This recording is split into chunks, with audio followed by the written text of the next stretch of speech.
Kamis 34 tahun, pria asal Kecamatan Blimbing, Kota Malang, Jawa Timur, ditangkap anggota tim Cyber Polda Jawa Timur.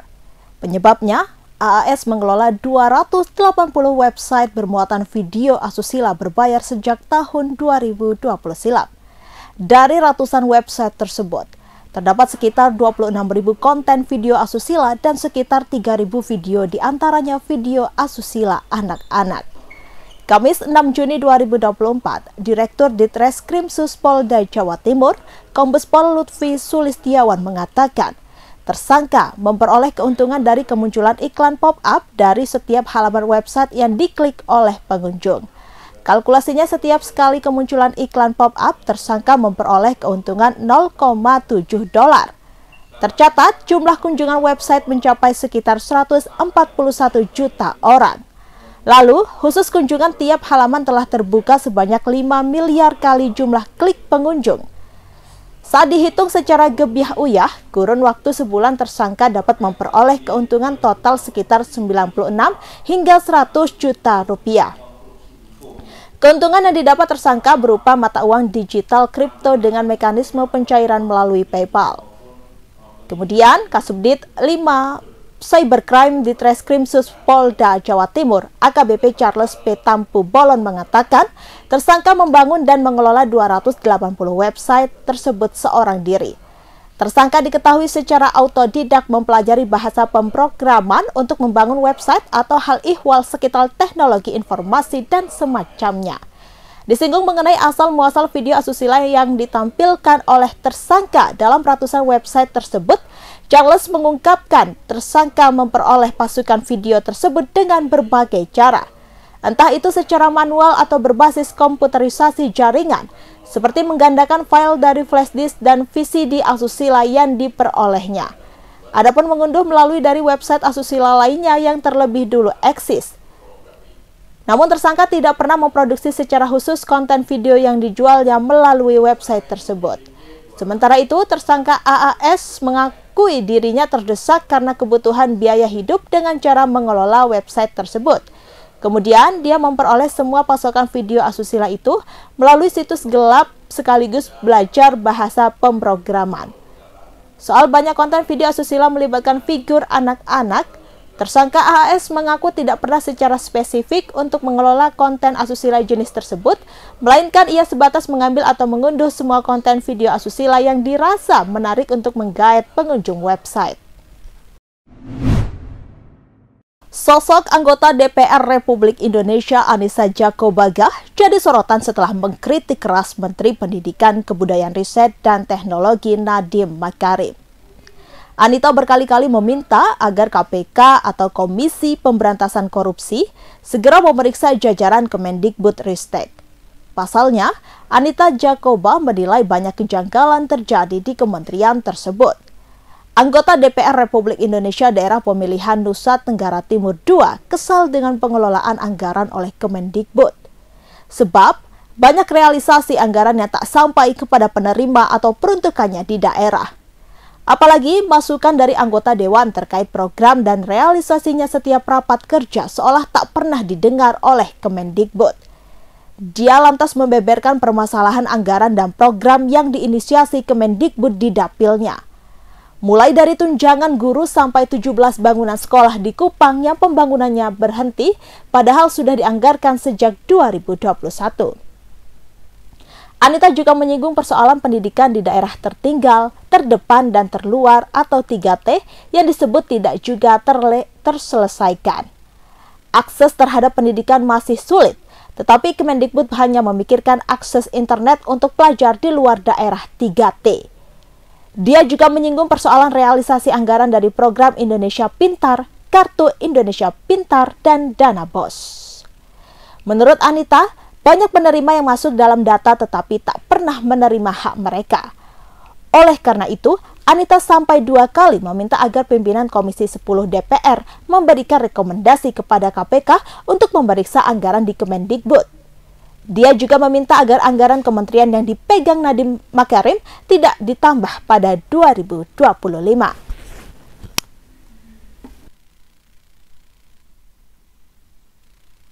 Kita lihat lagi. dana-dana PIP. Nah, makanya kemarin saya mengatakan bahwa kalau KPK memberikan rekomendasi kepada Kemendikbud, harusnya Kemendikbud sadar. Karena apa, kami ini Dewan, kami sudah bilang setiap rapat, banyak persoalan, lakukan pengawasan, laporkan kepada kami. Tapi kami tidak pernah didengar. Ya kan? Akhirnya sekarang KPK memberikan rekomendasi, baru seakan-akan Kemendikbud kayak kebakaran jenggot. Bahkan kami anggota pemangku kepentingan mau diatur sama Kemendikbud untuk melakukan verifikasi oleh dinas. Loh, Anda sebagai kementerian mau nggak dilakukan verifikasi sama dinas? Jangan suruh dinas, jangan suruh apa yang kita usulkan harus dilakukan verifikasi oleh dinas. Kita ini lembaga tinggi negara, wakil rakyat. Kita yang menentukan anggaran di Indonesia ini. Bagaimana kepala dinas bisa memverifikasi data yang kita berikan? Anda sebagai kepala kementerian mau nggak diverifikasi sama dinas? Bapak Ibu ini kan orang-orang pintar setahunya saya di Kemendikbud. Orang-orang berpendidikan. Kok bisa salah mengambil kebijakan? Bu Sekjen, Anda mengeluarkan Persekjen yang dimana poin nomor 3 dikatakan bahwa data yang direkomendasikan sebagaimana dimaksud pada huruf B diverifikasi oleh Dinas Pendidikan. Loh, kita ini pemangku kepentingan usulkan itu dari Dapodik sekolah. Dapodik itu harusnya kan, makanya tadi Pak Andre bilang, operator sekolah itu diperhatikan. Karena semua itu dari operator sekolah. Kepala sekolah aja kadang-kadang tidak tahu apa yang terjadi dilakukan oleh operator sekolah. Dinas pendidikan juga nggak tahu. Kebijakan iuran wajib untuk tabungan perumahan rakyat atau TAPERA menuai polemik. Potongan 2,5% untuk para pekerja dinilai memberatkan.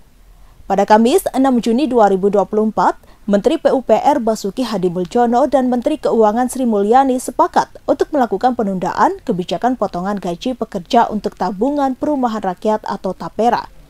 Menurutnya, program TAPERA memang tidak perlu tergesa-gesa menerapkannya jika belum siap dijalankan.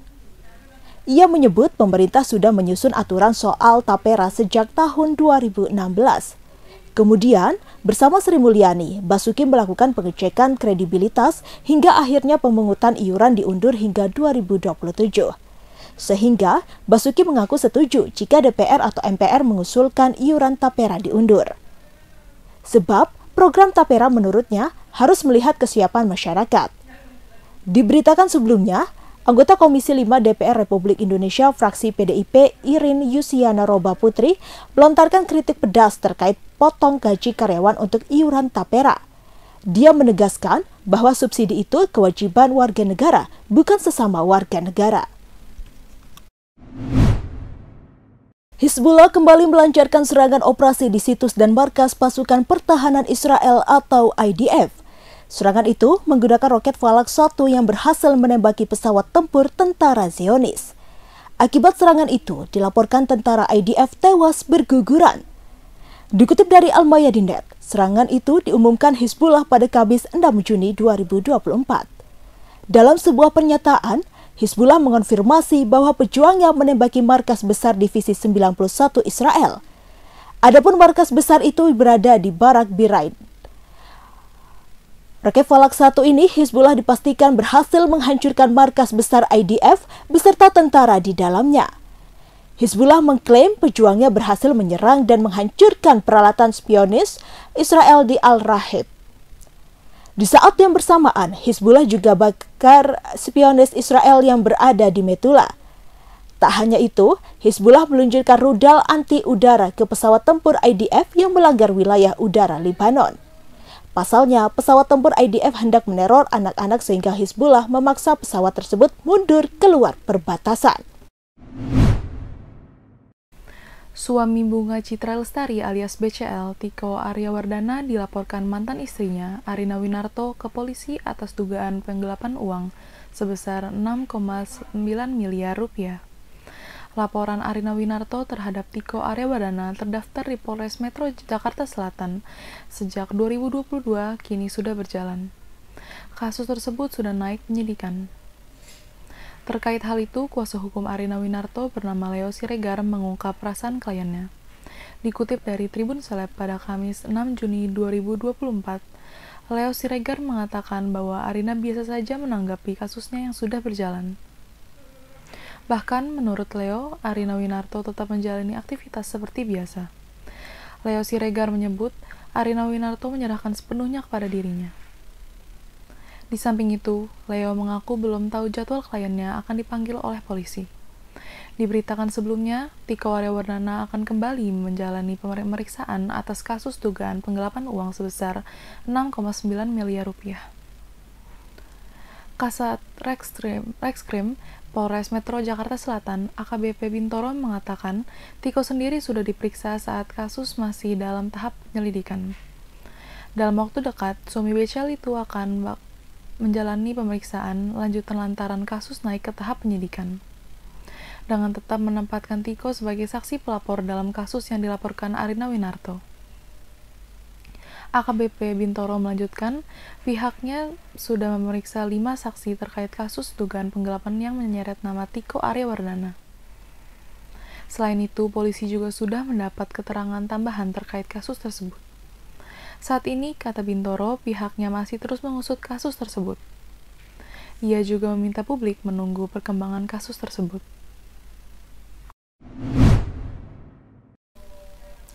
Cawapres nomor urut 3 Mahfud MD tiba-tiba mengutip pepatah Turki tentang badut yang menghuni di istana. Adapun cuitan itu diunggah seusai Mahfud MD mengomentari putusan Mahkamah Agung soal mengubah batas usia calon gubernur dan wakil gubernur untuk Pilkada serentak 2024. Adapun pepatah itu ditulis Mahfud melalui akun X pada Kamis 6 Juni. Mantan Menko Polhukam mengaku pepatah tersebut diberikan oleh seorang temannya yang pejabat tinggi. Cuitan tersebut membahas soal badut yang menghuni istana. Menurut pepatah itu, badut tersebut bukan menjadi raja. Sebaliknya, istanalah yang menjadi panggung sirkus. Mahfud juga mengunggah foto berisi pepatah Turki itu dalam bahasa Inggris. Sementara sebelumnya, Mahfud melontarkan sindiran soal putusan MA.